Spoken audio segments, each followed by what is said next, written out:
plus léger dans l'album, le Scrabble du dimanche. Alors est-ce que... Bah, c'est plus léger, mais oui, pas.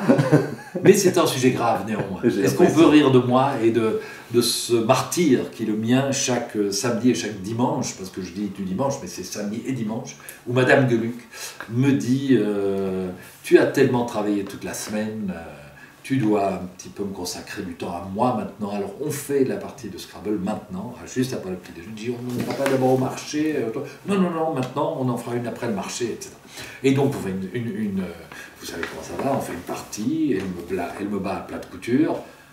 Je lui dis bon ok, t'as eu ce que tu voulais, t'es contente. Non, tu veux pas ta revanche? Je lui dis non merci. Elle dit si, tu dois avoir ta revanche. Donc on refait une deuxième partie, qu'elle perd parfois, et donc il y a une belle, et donc ça n'en finit pas. Et j'ai dessiné mon tourment. Je me suis mis à faire des croquis de nous deux jouant au Scrabble. Je commençais ça pendant les vacances. Et je me souviens du jour où j'ai commencé, c'était l'époque où on lisait Millennium, vous savez, cette trilogie absolument passionnante. Et j'étais en plein dedans et je me mets à un moment, c'est l'après-midi, tout va bien, la vaisselle est faite, je me mets dans un fauteuil et je prends Millennium pour continuer, pour savoir ce qui allait arriver. Et la voilà qui arrive avec le Scrabble, il dit on ferait pas un petit Scrabble? Et je m'entends qu'on lui répond mais ma chérie, bien sûr, je n'avais pas du tout envie de connaître la suite passionnante de ce roman que je n'arrive pas à lâcher, et j'ai au contraire très envie de jouer au Scrabble avec toi. On notera que Scrabble ont de l'humour parce qu'ils vous autorisent à utiliser...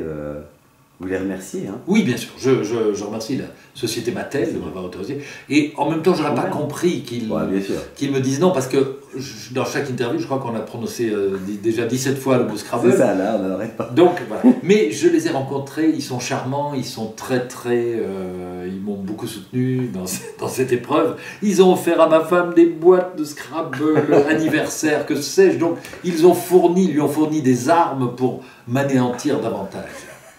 Prêchi-prêcha, quelques mots? Oui, alors Prêchi-prêcha, c'est évidemment aussi le chat, mais avec une approche qui est différente, c'est celle des strips en 3 cases, principalement.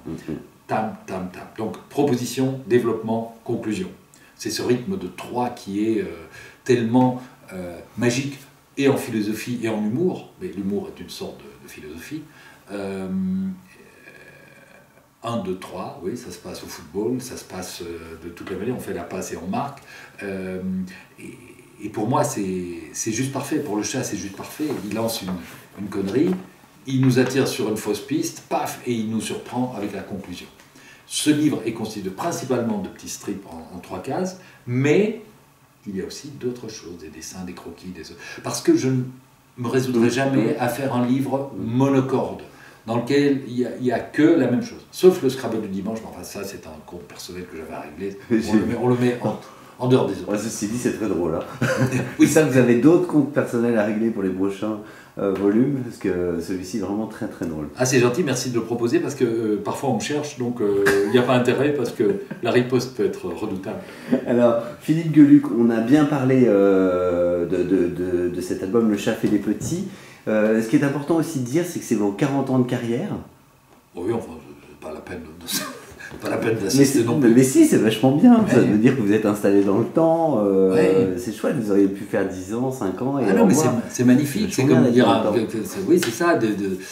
Mais en même temps, vous avez la chance de vieillir, ne vous plaignez pas. C'est ce que je dis souvent. Vieillir est un bonheur, parce que moi, c'est la seule manière qu'on a trouvée pour rester en vie longtemps, évidemment. Mais je ne suis pas très anniversaire à tout ça. Et c'est d'ailleurs pas moi qui ai... C'est mon attaché de presse en Belgique qui m'a dit « Mais tu sais, c'était 40 ans de carrière. » Ah bon. Et tout à coup, ça fout un coup, parce qu'on se dit « Putain, 40 ans, c'est énorme. » C'est une durée de travail après laquelle on prend sa retraite en général. Et on parle de 40 ans de carrière vraiment professionnelle, mais en fait, c'est 45 si on compte la date de parution de mon premier dessin à 16 ans. Parce que j'ai travaillé avant de travailler vraiment professionnellement. Voilà, peu importe.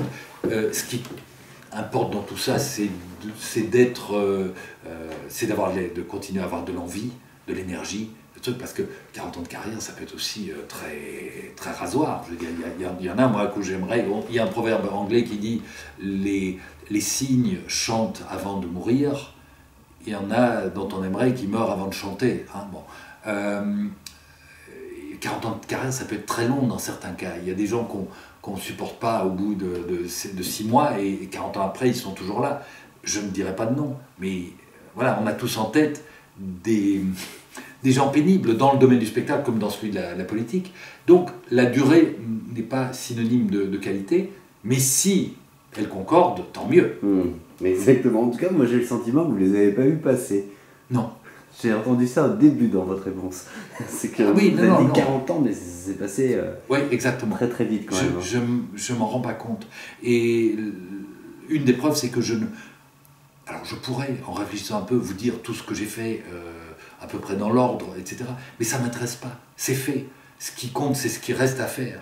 Et ce que je suis en train de faire maintenant, et c'est ce que je vais faire dans 1 heure, c'est ça qui m'importe. Au-delà du Chaf et des petits, vous montez sur scène ? Oui. Je remonte sur scène bénévolement.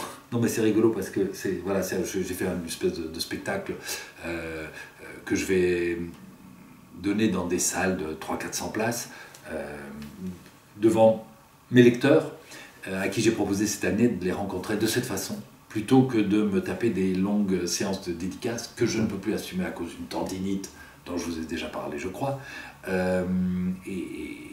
et donc j'aime aller à la rencontre de mon public et c'est de façon très agréable, c'est-à-dire que je leur parle pendant 1h15 ou une petite heure et demie, ensuite ils me posent des questions, puis on fait des photos et on a passé beaucoup de temps ensemble, tandis que dans une séance de dédicace traditionnelle, évidemment chacun repart avec un petit dessin, mais on a passé 45 secondes ensemble et les gens ont parfois fait la queue pendant 3 heures, tandis que là c'est quelque chose de convivial, de différent et ça. Alors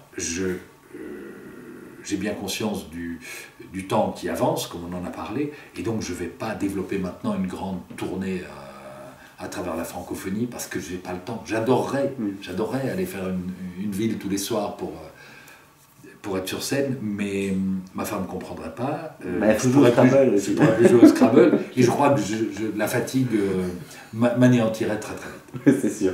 Philippe Gueluc, un grand merci pour cet entretien. Merci. Le Chaf et les petits, c'est votre actualité chez Casterman, et on invite les internautes à devenir lecteurs de ce volume, parce que c'est comme d'habitude très très drôle et très réussi. Un grand merci. Merci beaucoup. Et avec une pointe d'émotion aussi, parce que c'est pas que drôle. Merci.